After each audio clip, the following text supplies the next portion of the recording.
What's up YouTube, it's Dr. Zora here, helping cure you from being a noob. In today's video, we're gonna go over the Valorant patch notes 1.07. I saw Ninja's Twitter post, he seems pretty excited about it, so we're gonna try to be pretty hyped about it too. So let's get right into it. So first up, it seems like Killjoy's gonna get a first major update, so we got more counterplay against nanoswarms, that's always a good thing. Reduced damage it looks like potentially. And we got Viper, Breach, Sova, and Sage have some pretty cool changes. Alright, we'll definitely need to take a look at that. All shotguns get their aim punch and tagging tuned. You can choose to remake a match under certain conditions. Well, it seems like they already added a surrender feature, so it looks like you can remake a match if certain criteria is met up, I guess. Also got lots of tweaks to the observer tool, so that's always nice for tournaments, so we can view matches a lot more clearly and have more ability to see the actual action that's going on rather than staring at a wall. You got some new features that should help keep your identity private in game. Oh, I kind of know what happened because Ninja spoiled it, but it looks like there's going to be an anonymous mode, which we'll see when we read the rest of the patch notes. Patch is also part of an ongoing follow through on a promise to improve hit reg clarity. Alright, hopefully hit reg is coming back a little bit better, is the promise, hopefully. So we got changes to 5 agents: Sage, Viper, Breach, Killjoy, Sova, hit marker update, Shorty, Bucky, okay, a bunch of shotgun changes, and the Vandal changes. Got a little sneak peek from Ninja as well, again, not gonna lie, but we're gonna definitely take a look at the agents first.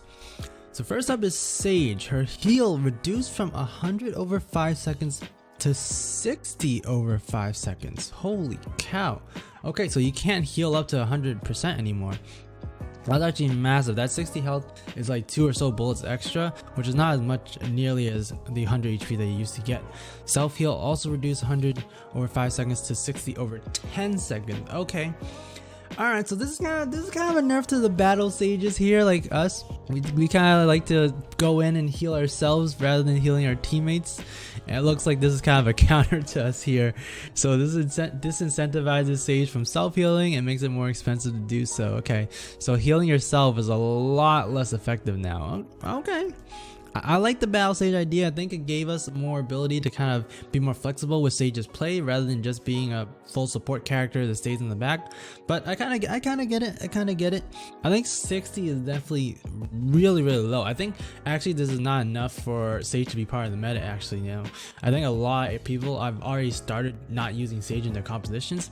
So now with this nerf, I think Sage is just gonna be kind of less in the meta overall now. Alright, next we have slow orb size reduced by 30%. Okay, some more Sage nerfs. This should slightly reduce the power of slow orb and increase intentionality. Right now, slow orb unintentionally covers a lot more ground than it should be if aimed properly. I kind of can see that the slow orb does cover a lot more ground than it should. Like for example, if I'm just aiming at one spot, it like just covers that entire choke point. But I kind of feel like that's what it should do. But the spread does sometimes cover a little bit more than you intend to do, as it has said in the patch notes. So I can kind of see it. You know, my buddy Sage is getting hit, but well, we'll keep going. Barrier orb cost reduced from 400 to 300. That sounds pretty good. Fortifying barrier wall forms at 400 HP. After a 3-second delay, the wall becomes fortified at 800 HP. Oh, that is actually a very interesting change. So initially, this just gives incentive for people to just spray down the barrier orb, which kind of again is nerfed in Sage. So the orb costs a lot less, but it's also a lot less effective. Like pretty much what this does is it tells people that once the wall comes, just shoot at it, and then Sage is essentially done. The slow orb 30% less. So essentially all these abilities have just been nerfed. Although the cost is reduced, like barrier orb is just so much less effective now. Like it can be sprayed so easily by rifles. I think overall this is just kind of killed Sage. I think I'm not gonna play Sage anymore after this. I mean, this is my first impressions, but this nerf definitely has hit Sage hard. Less heal power, less slow orb power to block off choke points, and the barrier orb has just become less effective, which was her most powerful ability. So I'm kind of seeing Sage gonna be weeded out pretty fast based on these patch notes, I think. Alright, moving next, Killjoy. This one, I hope to see some spicy stuff on this one. Nano Swarm added a brief windup before damage begins. Yes, this is what I wanted. Right now, the Nano Swarm just pops up immediately and there's no reactive play to it. So this brief windup was something that I talked about in my previous video. Just have a windup, give people a heads up before it pops, and that will allow people to just react against it rather than just popping out of thin air. I think this is a very good change. Brief windup, perfecto. DPS reduced from 60 to 40. Okay, this is what I'm talking about, baby. This is kind of what I expect from Riot though. They make everything OP and then they nerf it afterwards because they want people to have an incentive to purchase Killjoy with real in-game currency with their real money. Visual effects have been added to make it easier to spot the grenade on the ground, and stealth audio range has been slightly increased.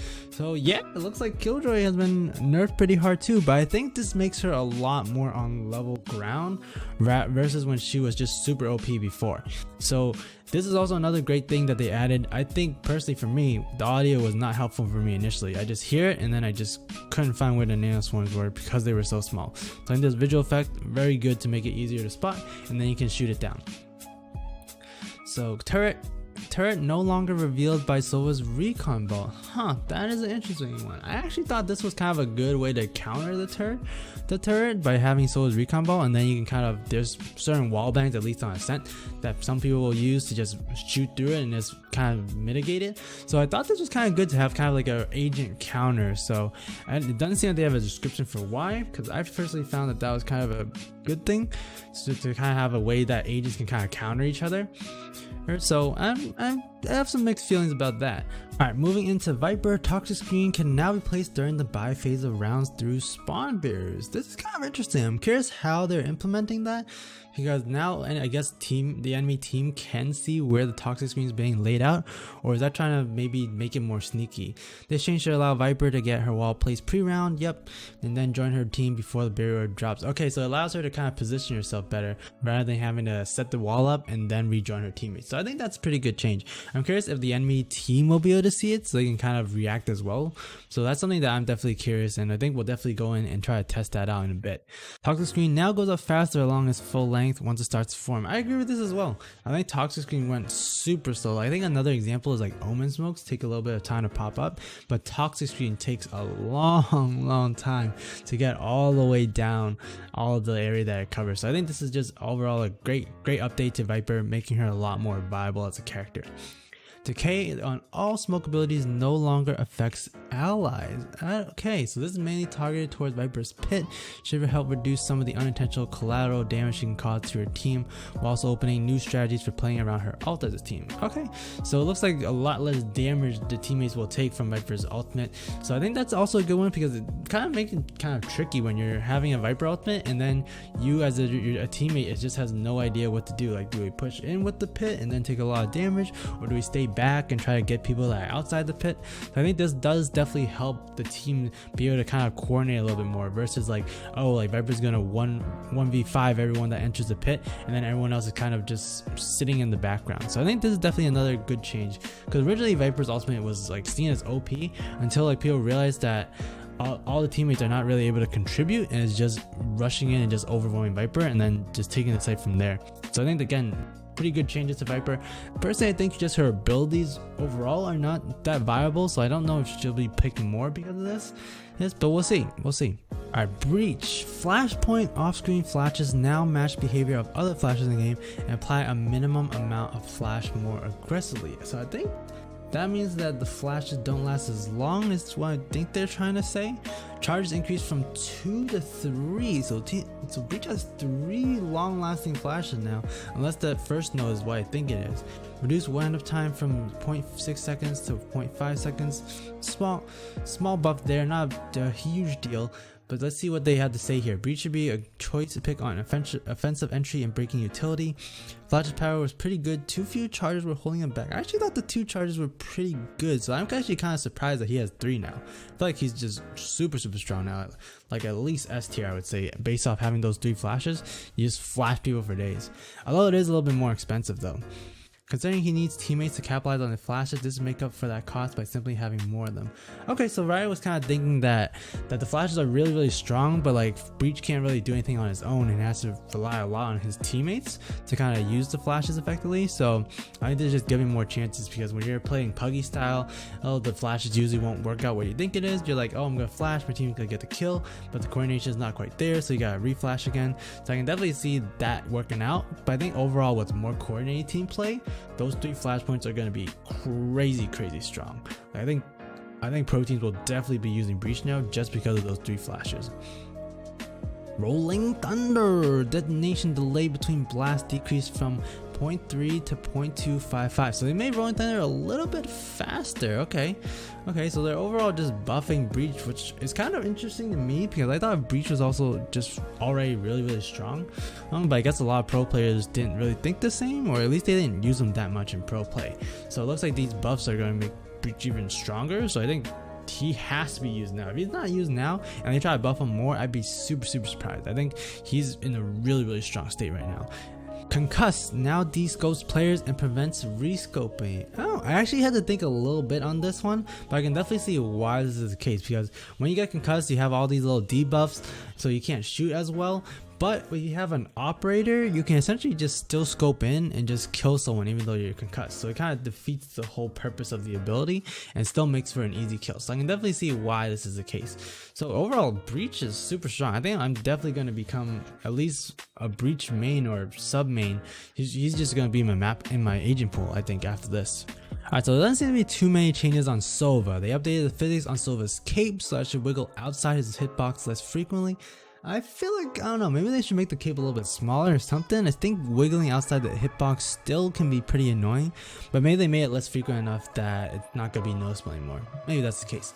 Polish work on Silva's first person hands to bring them up to the fidelity bar of the rest of our agents.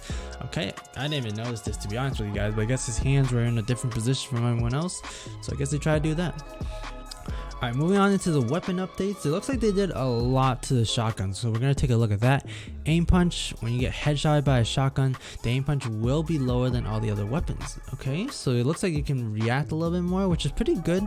I think that shotguns are definitely in a very powerful state, maybe even a too powerful state, so this allows people to at least counterplay it a little bit more rather than getting messed up with their aim with the aim punch, and then they can just get another shotgun shot in and kill you. So I think that's pretty good.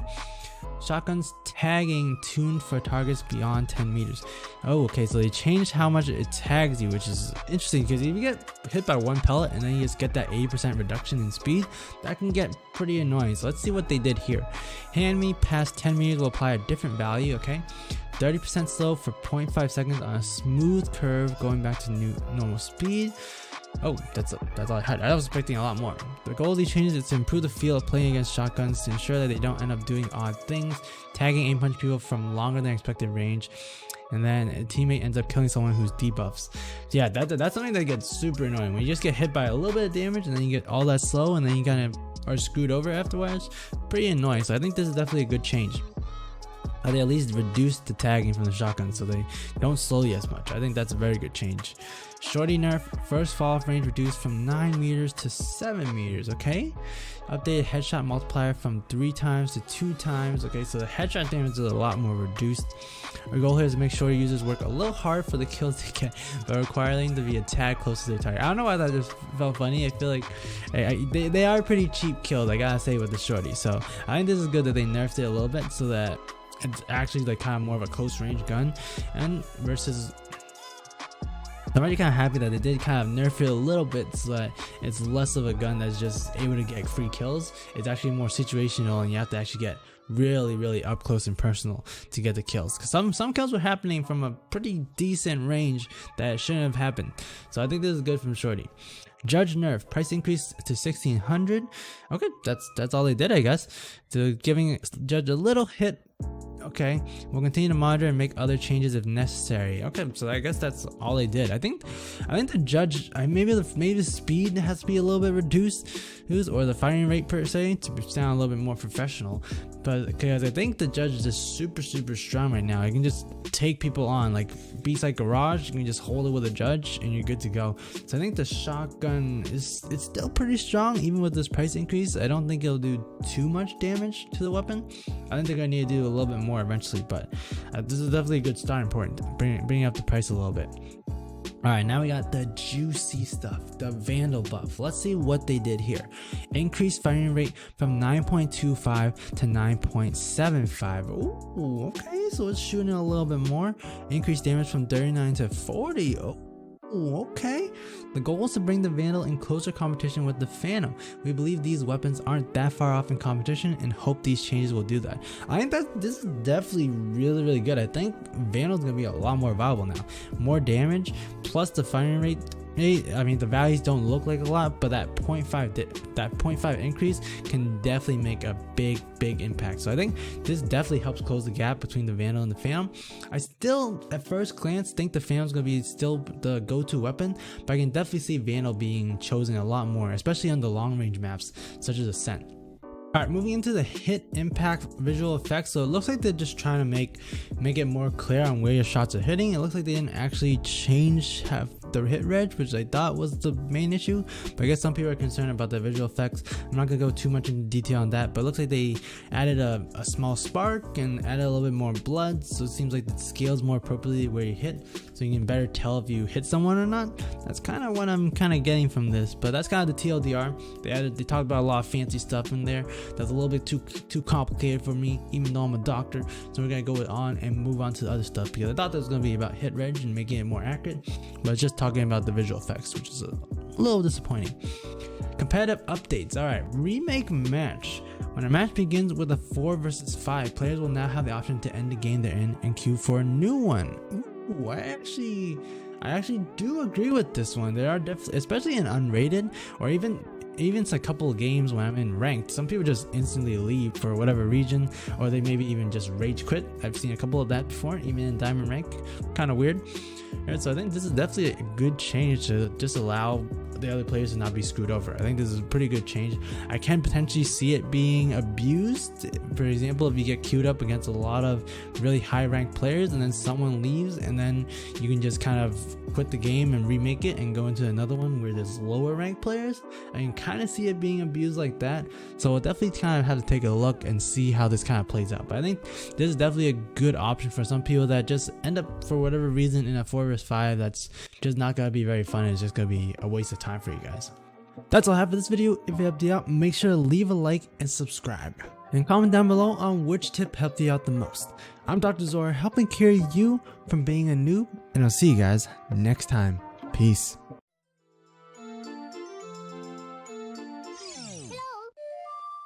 Hello.